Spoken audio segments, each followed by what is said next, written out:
Oke, assalamualaikum warahmatullahi wabarakatuh. Kembali lagi di channel YouTube aku. Di sini aku akan jelasin tips and trik lolos wawancara dan kisi-kisi part 1. Nah, di sini aku akan jelasin nih tips and trik lolos wawancara. Yang pertama itu adalah perkaya literasimu.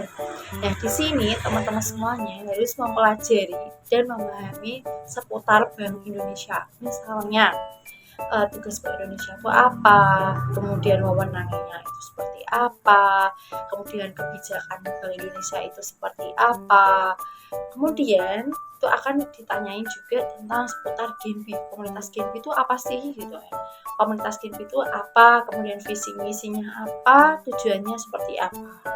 Nah, kenapa ini penting? Karena ketika kita mempelajari ini semua, itu penguji itu akan menilai, oh ini calon penerima beasiswa ini benar-benar tahu ya tentang Bank Indonesia itu seperti apa, Genpi itu seperti apa begitu.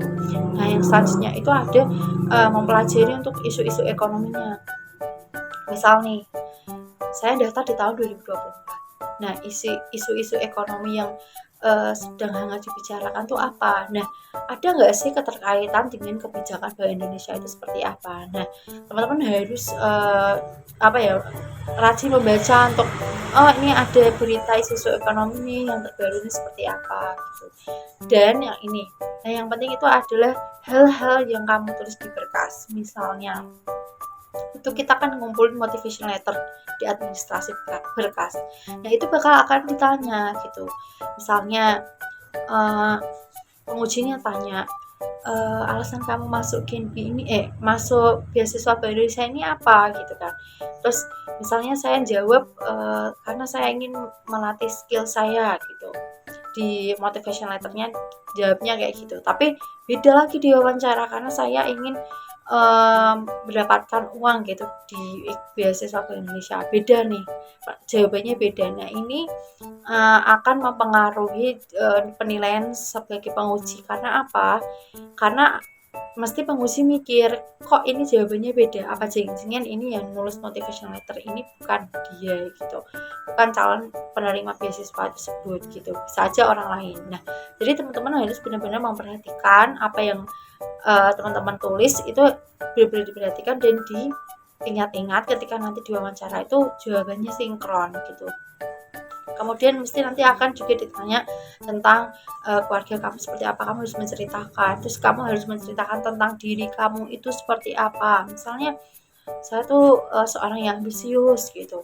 Saya ketika mengerjakan sesuatu itu saya selalu bisa menyelesaikannya dengan tepat waktu gitu. Terus akan juga ditanya nih, pengalaman apa sih yang pernah kamu jalani gitu, organisasi apa yang pernah kamu jalanin atau kegiatan sosial apa yang pernah kamu jalanin, itu bakal ditanya, kamu bakal ditanya-tanya di motivation letternya itu seperti apa gitu. Kemudian nih yang kedua, tips yang kedua itu ada komunikasi nonverbal. Penampilan kamu dan ekspresi kamu mencerminkan kesiapan kamu. Nah, jadi teman-teman itu harus mengusahakan bersikap ramah, tersenyum, dan tatap wajah lawan bicara. Nah, ini yang penting. Jadi kita itu harus bersikap ramah nih kepada penguji. Jadi kayak misalnya, selamat pagi Ibu gitu. Kita harus komunikasinya tuh yang positif gitu loh. Jadinya kita jangan kayak misalnya masih ada masalah gitu, terus kita kayak jadi cemberut, murung gitu. Nah, itu nggak baik. Jadi kita sebisa mungkin kita harus ramah kepada penguji begitu. Agar penguji itu yakin bahwa kita tuh benar-benar calon penerima beasiswa yang benar-benar pantas untuk diterima gitu. Kemudian kita harus berikan salam senyum gitu kepada penguji. Kemudian tatap wajah lawan bicaramu. Nah, ini sangat penting ya teman-teman. Jadi kalau bisa kita tanya terus kita kesini ngadep sana ngadep sini gitu. Nah, itu sebagai penilaian juga. Karena apa? Ketika teman-teman ditanya kita nggak menatap penguji, itu dikira kita tuh nyari contekan atau mungkin kita nggak serius atau gimana gitu, mungkin ada masalah-masalah lain lah gitu. Nah, kemudian ketika teman-teman semuanya itu ditanya, terus kita nggak bisa jawab, misalnya gini, pasti kan ada hal-hal yang mungkin kita karena grogi atau ngeblank gitu ya teman-teman, kita bingung nih harus jawab kayak gimana ya. Nah itu tips dari aku sih gini ya teman-teman, jadi aku pernah ada satu yang mungkin saya aku nggak tahu jawabnya harus gimana gitu karena ngeblank, sebenarnya hafal tapi itu lupa gitu. Terus aku jawabnya, mohon maaf Bu, saya belum bisa menjawab karena saya lupa gitu. Kalau enggak, mohon maaf Bu, saya belum bisa menjawab um, karena saya itu belum mempelajari hal tersebut. Ketika kamu belum benar-benar belum tahu tentang pertanyaan itu. Jadi jujur aja, jangan kayak misalnya kita ditanya apa sih bahasa Indonesia, terus kita ngarang-ngarang indah gitu, jawabnya ngarang-ngarang indah.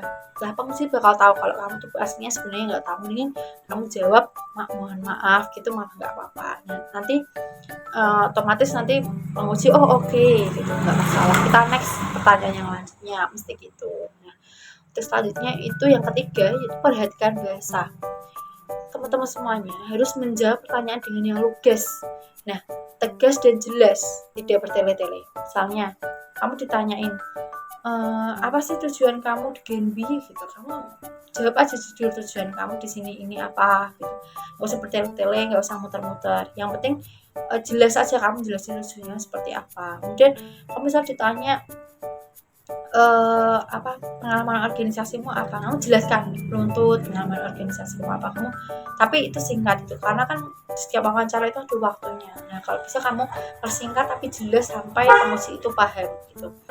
Kemudian selanjutnya yang keempat adalah jujur dan percaya diri. Nah ketika teman-teman ditanyain pengalaman, kalian sampaikan pengalamannya itu sejujur-jujurnya, jangan dibuat-buat, pokoknya sesuai dengan administrasi yang kamu kumpulkan. Mesti kan kita nulis nih pengalaman organisasi apa, terus kegiatan sosial apa yang pernah kita jalani, terus potensi kamu tuh apa, kamu sampaikan sejujur-jujurnya. Kemudian minat dan bakat kamu.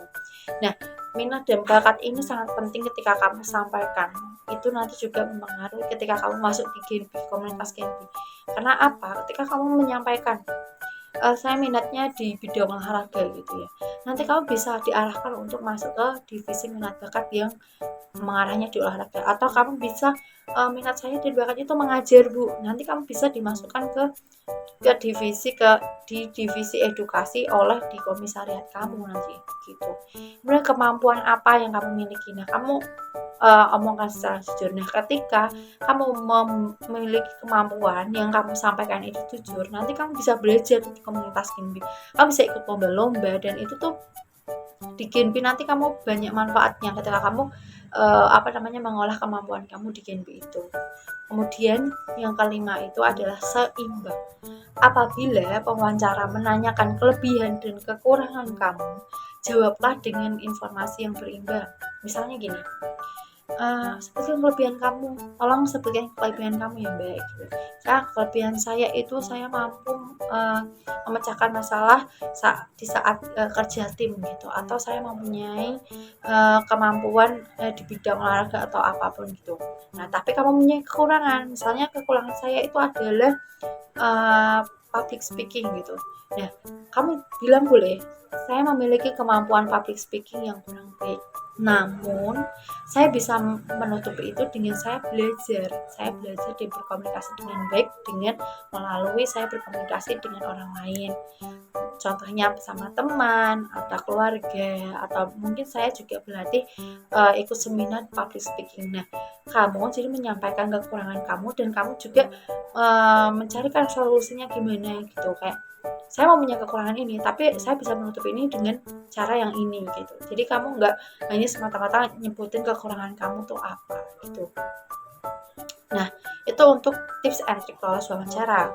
Kemudian di sini saya akan bahas kisi-kisi dari wawancara ini, mungkin saya bahas sedikit. Nah nanti lanjut di part 2 begitu.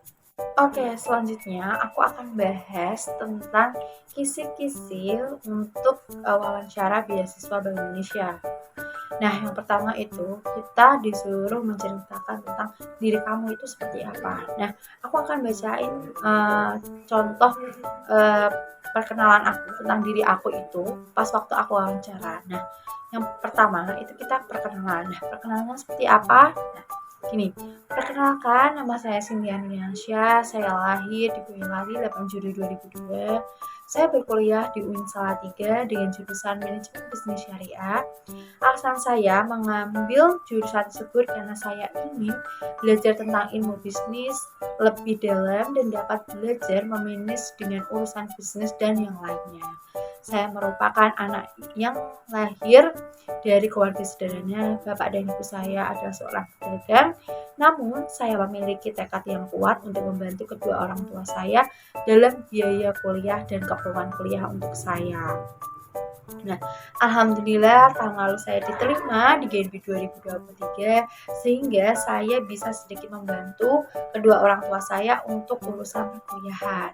Saya berharap dapat bisa diterima kembali GNB 2024. Nah, di GNB ini saya juga sudah memberikan beberapa kontribusi karena memang saya diberikan amanah menjadi ketua divisi kewirausahaan yang saya jalani di GNB 2023 dengan